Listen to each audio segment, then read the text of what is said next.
Mundur sedikit ke saat operasi, Jung-suk sempat mengalami gagal jantung ketika operasi. Dan di saat yang sama, Sung-hee sedang berdoa di gereja. Dia berdoa sambil mengingat ucapan peramal yang bilang untuk menunggu sebentar lagi karena akan ada satu kesempatan yang datang dalam waktu sangat dekat. Jung-suk selamat, operasinya sukses. Dan hal pertama yang diingatnya adalah Nyonya Kwa yang menentang In-ho menjadi pendonor dan merobek-robek formulir donor. In-ho juga emang gak ada niat saat membaca pesan Sung-hee yang memohon untuk tidak menjalani operasi, dia langsung goyah. Roy Kim saja sangat kecewa saat tahu In-ho batal jadi pendonor. Bayangkan perasaan Jung-suk yang tahu kalau suami dan mertuanya begitu menentang untuk menjadi pendonornya. Untungnya ada seorang pasien mati otak yang hatinya cocok untuk Jung-suk. Berkat itu Jung-suk bisa hidup kembali. Makanya kalimat pertama yang dikatakan pada In-ho saat sadar adalah dasar bajingan. Jungmin dan Ireng aja sampai kaget. Sung-hee lagi pulang dan melihat etalase baju pengantin. Dia beneran kesal karena kesempatan yang dibilang peramal tidak terjadi. Hari ini Jung-suk sudah bisa pulang ke rumah. In-ho datang untuk membantunya, tapi dia masih kesal dengan ucapan Jung-suk saat pertama kali sadar dan berusaha berpikir positif kalau Jung-suk hanya melantur karena pengaruh bius. Jung-suk malah menjawab kalau dia nggak pernah bicara melantur, yang artinya ucapannya serius menyebutnya sebagai bajingan. Pulang ke rumah, rutinitas Jung-suk kembali seperti semula, menjalani hidup sebagai IRT. Baru juga keluar kemarin, Nyonya Kwa sudah menyuruhnya untuk mengambilkan tas pesanannya di sebuah toko di mall, karena hari ini dia ada janji dengan temannya yang baru pulang dari Amerika Serikat. Tapi sifat Jung-suk sedikit berubah, dia mulai sedikit melawan pada Nyonya Kwa. Padahal dia baru sembuh kemarin, tapi suami dan anak-anaknya malah mengeluh padanya. Hingga di satu titik, Jung-suk mulai mempertanyakan apa arti dirinya di mata keluarganya. Dia merasa kesepian. Rasa sakit hatinya semakin membuncah saat In-ho menyuruhnya untuk mendaftar lever disabilitas. Dan tujuannya hanya supaya dia bisa memanfaatkan parkir untuk penyandang disabilitas. Dia juga mengeluh dengan penyaring udara dengan harga murah yang Jung-suk beli. Setelah memikirkannya, Jung-suk akhirnya memutuskan untuk berubah. Dia akan memikirkan dirinya sendiri daripada keluarganya. Hal pertama adalah belanja sepuasnya. Selama ini dia selalu menahan diri, tapi dia sudah berhasil kembali dari kematian. Yang kaget adalah In-ho. Dia mendapat banyak pesan pemakaian kartu kredit dengan jumlah besar yang jika ditotalkan bisa digunakan untuk membeli satu buah mobil. Jung-suk tidak lupa untuk menjemput tas pesanan mertuanya. Berbeda dari biasanya, dia tidak mau memeriksa tas itu ada cacat atau tidak. Sebaliknya, dia juga membeli tas yang sama. Tidak lama saat Jung-suk lagi asik minum wine di sebuah restoran mahal, In-ho menelponnya. Dia ingin tahu kenapa Jung-suk belanja begitu banyak. Dengan tenang, Jung-suk menjawab semua omelan In-ho. Selama 20 tahun dia tidak pernah belanja dan hanya memakai pakaian, tas, dan sepatu bekas Nyonya Kwa. Dia nggak punya pekerjaan ataupun aset atas namanya, jadi dia nggak bisa membuat kartu kredit. Dia harus belanja dengan kartu kredit atas namanya yang dibuat oleh In-ho, dan itu membuatnya merasa diawasi setiap pemakaiannya. Tapi sekarang dia ingin menikmatinya. Mi-hee yang mendengar semuanya bertepuk tangan bangga dengan ucapan Jung-suk. Jung-suk kelihatan sekali mulai bertanya-tanya mengenai tujuan hidupnya. Dia yang selama ini hidup menahan diri memutuskan untuk tidak melakukannya lagi. Contohnya, dia akhirnya meluapkan emosinya karena suaminya hidup tenang di saat dia masuk rumah sakit ketika itu. Cara Jung-suk meluapkan emosinya, dia menampar suaminya dengan keras saat suaminya lagi tidur nyenyak. In-ho kaget ditampar sekeras itu, apalagi alasan Jung-suk hanyalah dia kesal. Jung-suk juga mengomentari kulit wajah In-ho yang begitu bagus. Sepertinya hanya dia yang menua. In-ho beneran lelah dengan perubahan Jung-suk. Dia mengira kalau psikis Jung-suk terganggu karena efek operasi. Dia akan berusaha memahaminya. Dia juga menyarankan Jung-suk untuk bersantai dan fokus pada pemulihannya. Tidak perlu memikirkan urusan rumah tangga dan berbelanjalah sewajarnya. Ya udah, karena In-ho juga sudah bilang begitu, Jung-suk akhirnya berhenti menjadi ibu rumah tangga. Esok harinya, Jung-suk tidak lagi membuat sarapan dan hanya membuat segelas jus untuk dirinya sendiri. Dia menyuruh Ireng membuat sarapan sendiri karena selalu mengeluh dengan masakannya. Dia juga menyuruh Nyonya Tua membuat jus dan Inhu membuat kopi sendiri. Tidak hanya itu, dia juga titip gelasnya untuk dicucikan. Jungsu juga sudah tidak mengambilkan masker untuk Ireng. Selesai minum jus, Jungsu pergi ke rumah ibunya untuk sarapan. Nyonya Oh tentu heran, tapi tetap saja dia senang dengan kedatangan Jungsu. Dia juga masih merasa bersalah karena suplemennya, pemberiannya hampir membuat Jungsu celaka. Dia benar-benar menyesal. Di sisi lain, dia merasa amat bersyukur dengan mendiang yang udah mau mendonorkan livernya ke Jungsu. Sekarang, dia ingin agar Jungsu bisa menikmati hidup dan melakukan yang disenangi. Jungsu bingung karena dia nggak tahu apa yang disenanginya. Nyonya Oh mengingatkan kalau Jungsu kan suka belajar. Dari kecil Jungsu selalu mendahulukan belajar daripada bermain. Ucapan Nyonya Oh membuat Jungsu jadi kepikiran. Apalagi saat dia menemukan buku tes ujian masuk ke residen lamanya. Dia mencoba mengerjakannya dan ternyata dia masih ingat sebagian besar jawabannya. Usai menemui ibunya, di sore hari dia pergi bertemu Mihi.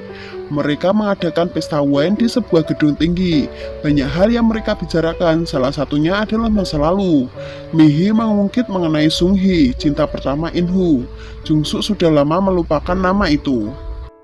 Dulu semasa kuliah, Sung-hee dan Inhu berpacaran. Suatu hari saat liburan musim dingin tahun kedua, beberapa mahasiswa di angkatan Inhu dan Jungsu berkumpul dan memutuskan untuk pergi ke Gunung Shora.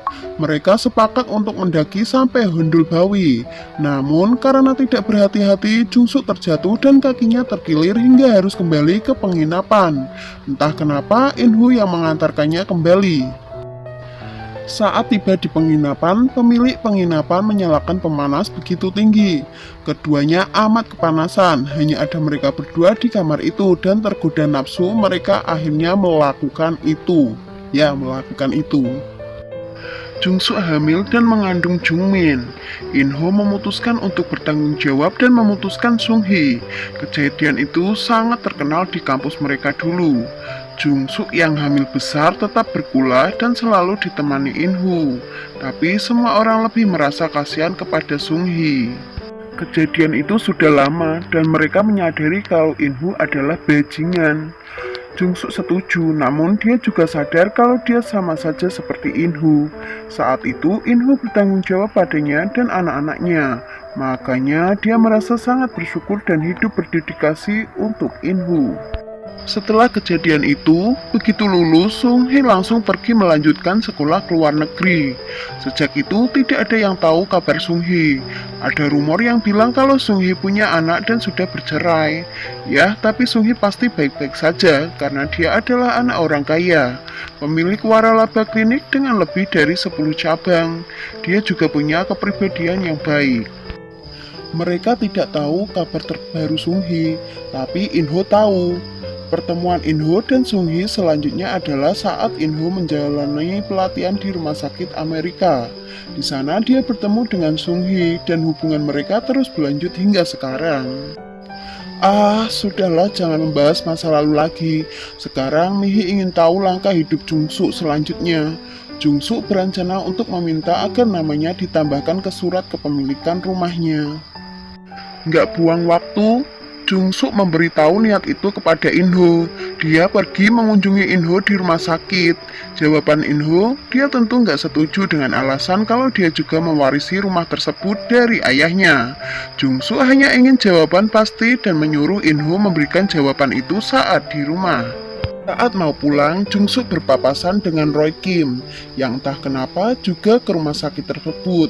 Ya udah, karena udah sering bertemu, keduanya udah akrab dan saling bertukar nomor HP.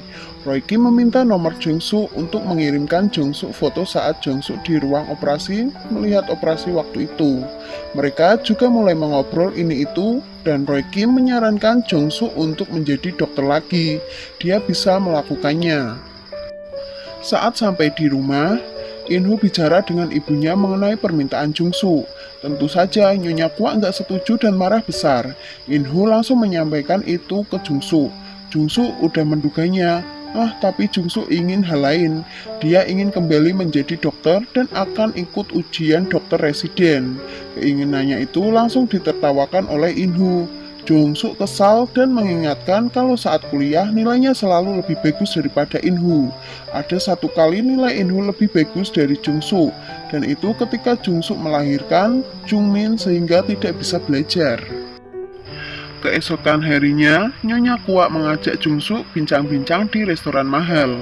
Tujuannya jelas, membujuk Jungsu untuk nggak meminta hak rumah. Jungsu udah tahu maksud itu dan langsung bilang aja kalau dia nggak menginginkannya lagi. Dia juga menolak mobil bekas pemberian mertuanya. Ya, Jungsu sudah nggak menginginkannya karena dia lebih ingin menjadi dokter. Dia ingin membuktikan pada suaminya kalau dia masih mampu. Diam-diam tanpa sepengetahuan keluarganya, Jungsu mulai giat belajar dan berolahraga. Dan hari ujian pun tiba. Usaha tidak mengkhianati hasil. Jungsu mendapatkan nilai 49 dari 50. Bahkan putranya saja Jungmin mendapatkan nilai 45 dari 50. Setelah lulus dan mendapatkan sertifikat, langkah selanjutnya adalah mendaftarkan diri ke rumah sakit. Setelah pertimbangan yang panjang, Jungsu memutuskan melamar menjadi dokter residen Departemen Dokter Keluarga di Rumah Sakit Universitas Gusan. Itu adalah rumah sakit di mana suaminya bekerja. Shin beralih ke Rumah Sakit Universitas Gusan. Resume atau lamaran pada kandidat residen sudah dibagi sesuai dengan departemen pengajuan. Yang mengajukan untuk masuk ke Departemen Dokter Keluarga ada 4 orang, sementara slot ada 3 orang. Profesor departemen tersebut juga berunding untuk memutuskan kandidat. Salah satu profesor yang ikut serta adalah Sung Hee. Beberapa profesor tertarik dengan Jungsu yang memiliki nilai tertinggi, tapi usia yang gak muda lagi. Sung Hee jelas menentang untuk dipilihnya Jungsu. Dia beralasan kalau Jungsu terlalu tua dan tidak bisa berbaur dengan koleganya. Dia juga pernah menjalani transplantasi liver. Dan ya udah pasti, profesor langsung memutuskan untuk tidak menerima Jungsu. Begitu selesai rapat, Sung Hee langsung menelpon Inhu sambil marah-marah memberitahu Jungsu yang melamar menjadi residen di departemennya. Inhu shock, dia baru tahu hal ini dari Sung Hee. Sayangnya udah terlambat, karena Jungsu udah tiba di rumah sakit dan menjalani interview. Kasihan Jungsu karena dia udah pasti nggak dipilih, tapi dia nggak tahu itu dan tetap antusias dengan interviewnya, padahal itu hanyalah formalitas. Jungmin yang juga ada di ruang tunggu untuk interview tahun kedua residen, kaget melihat ibunya. Interview Jungsu dimulai. Yang pertama dibahas adalah mengenai transplantasi livernya sehingga dia nggak bisa bekerja terlalu berat. Udah itu, baru pewawancara membahas usianya yang sudah 46 tahun. Kedua hal itu akan menjadi hal yang sulit bagi Jungsu. Dan ya, benar saja, Jungsu memang tidak diterima. Jungmin yang tahu itu mencoba menghibur ibunya dan menyarankan untuk mencoba melamar ke rumah sakit kecil. Inho yang tahu itu pura-pura nggak tahu dan menyuruh Jungsu untuk pergi berlibur saja. Inho sebenarnya amat sangat senang karena Jungsu gagal. Sayang seribu sayang, kesenangan itu tidak bertahan lama. Keesokan harinya saat dia sedang keliling rumah sakit, dia malah melihat Jungsu yang memakai seragam dokter bersama Sung Hee. Wah, makin seru saja ya ceritanya. Jangan lupa subscribe dan tekan tombol loncengnya untuk terus mengikuti video kita. Terima kasih ya.